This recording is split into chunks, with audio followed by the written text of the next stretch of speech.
Hey friends, it's Becca with Beautiful Mess Plans, and I'm here to do a mid-year planner check-in. And there is a pile in front of us, and we will go through all of them. So let's kind of get them out of the way.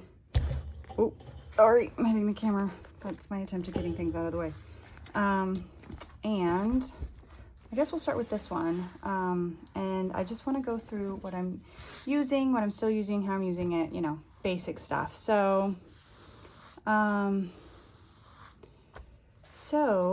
this is my Sterling Ink B5 monthly book. And I use this quite simply as an everything brain dump. So I wanted a calendar where I could put my head. I could put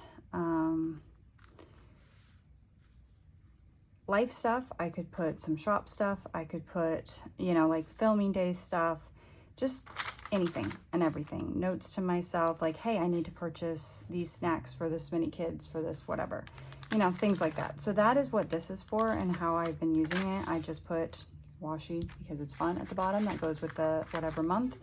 And I just jot everything down. And this has been working really, really well for me. You can tell that like we shifted into summer.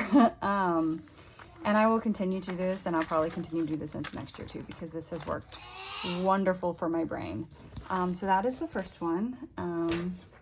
Next, let's just do this one. So this is my A5 recipe book. These things go with it. So this is a Planner Perfect. I don't remember the name of the cover. It's an older one. I don't know. If I remember, I'll try to put it below. And this is I've been doing this system for, like, this is where I put all my recipes and everything. But as far as my meal planning goes, I have this A5 book that I keep track of what we actually ate. And then I refer to this when I'm looking for ideas, or like, when was the last time we had this, so that we're not eating things over and over again, because I hate eating things over and over and over again. That way there's a couple weeks in between. Or like, I go back a couple years and I'm like, what were we eating in June? And I can just pull from that. So that's what this book is. And then for my actual meal planning, I use this notepad from Lights Planner Action. I put my, like, the meals for the week here, and then my grocery list. And then I just take this to the store with me, and it has been working really, really, really well. So this is, I had this at the beginning of the year, and this will continue. And yeah, it's been a very, very good, solid system for me. So we have that. Next up is one that I'm not going to show you the inside of, but still a system that works for me. And this is my Erin Condren budget book. I don't put it in the strings because I hate doing it in the strings. This is the Erin Condren, like, this is a cover from them, and I use the budget book. So what I do is I have my budget book from last year, so I can refer to, like, things that are in the month that are upcoming that I don't want to forget, like when the book fair is, and when this is, and when that is, when school registration, you know, just things like that. And I have my current book, so this is for this year. This is another Sterling Ink, and inside of it I keep saving stuff information, and then this is just kind of there. So I've been doing this method for a while. I don't show this because it's money related, but this I've had for a while and will continue. Next is this. I use a lot of Sterling Ink. You're gonna see that trend a lot. It's another Sterling Ink. It's a B6. It's a B6 just notebook, and I use this as my shop brain. So I drew out calendars in the front that I use for anything related to the shop, honestly. And then I have a bunch of miscellaneous, like, notes and stuff, and then I do my to-do list. Normally I just do them like this, where I just have the week and then just write out my running to-do list for the week. For this last week, because you're seeing this while I'm on vacation, I made this list so I could keep my brain straight leading up to vacation for all the things that I needed to prep and get ready before we were leaving. And I put my little calendar here so I knew when I needed to do what, and then a running to-do list. I will probably not do this every single week. Occasionally I will, but this system works pretty well. So that's for shop stuff. Next up, which you saw recently, is this A5 Planner Perfect. This notebook is called Estella. Inside of it are my travel journals. So I recently showed these off. Like this was our most recent trip, and you'll see it again after this trip because I'm going to do travel journal thing with for this trip. And I don't know after this year when I fill up the rest of this book if I will continue a specific travel journal or not. But for now, it's been a lot of fun to do this and, you know, be able to see each of our outings and trips. And this is from 2023. This has 2024 and then also now 2025 in it. So this will continue for now. Again, I don't know if I will continue it into 2026, but for the rest of 2025, it carries on. As does this A5 Stalology, which I have been using as a memory keeper of sorts. So I don't do it weekly. I just do it when we have big events or if I want to document, you know, some pictures or whatever. I've been keeping it super simple, and I have really enjoyed doing this and being able to like document the big things that come up. So yeah, that is what this is, and I will continue this.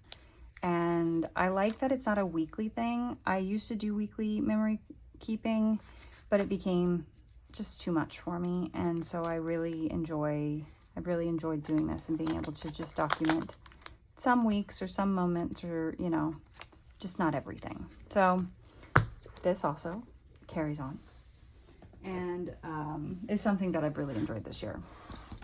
Next, which this one will carry on for the next 3 years after this one, is my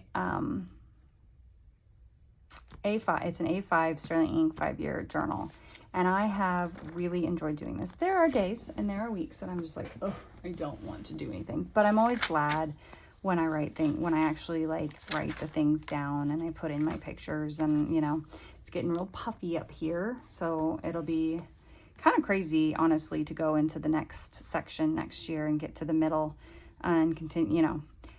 Will I continue this after I fill up the last one, like another 5-year journal? I don't know. Honestly, I don't know.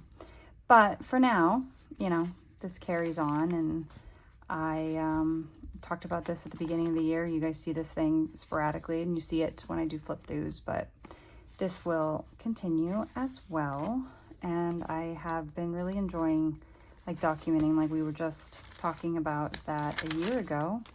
I am filming this on the 4th. A year ago, we were at Universal, you know, so it's kind of fun to see a little bit how different life looks from, you know, the past year. So that's that one. Next, which I'm not going to flip through, is my personal journal. This is a B6 Sterling Ink. I don't have a cover on it right now because the cover I had just kept being weird. But this is, you never see this one because this is where I write my private thoughts and literally brain dump and everything in between. I haven't made it very far. This was as you can see, there's a lot of pages left. It's like the 500 some booklet or journal. So I have a lot. I have a friend here now that's trying desperately to put her face there. So anyway, that's what this is. And I always keep a personal journal of some kind. I have used different kinds over the years, but this is the one that I'm currently using. And then of course, you all know my common planner. Oh, yeah, it's a day. Anyway, my favorite love right now, and has been for, I used this planner last year too, was this B6 Sterling Ink Common Planner. I love it. I will not be changing anything. I know a lot of people in July like to switch things over. I am perfectly content with where I am and how I've been using it. I used this last year, so I hope you guys like these, because for the time being, we're just gonna keep on sailing with this. The only thing I believe that I dropped that I started the year with was a book planner, and that is because it just felt like very repetitive filling out the book planner, and what I ended up doing is actually putting it all in here.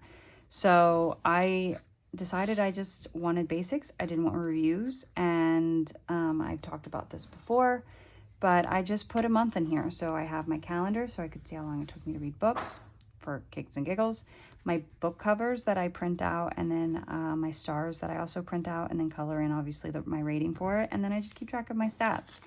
And I've really been enjoying this. I am going to, actually I already started, one of the things that I did realize that I missed was a book series tracker, because I love reading series, and so I got started on this.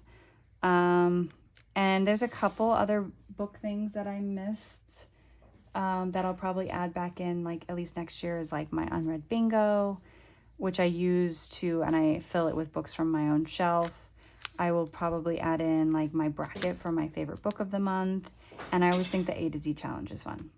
That one's just, you know, kicks and giggles. So, and I could still put at least all of those in, and they just wouldn't be all grouped together, which is fine with me. So anyway, I think I actually am doing pretty good. Like, I haven't added anything and I haven't dropped any. Like, the only thing I dropped was the book planner. So, because obviously I don't need 1,000 planners. I'm perfectly content with what I have. And yeah, so this video was kind of pointless.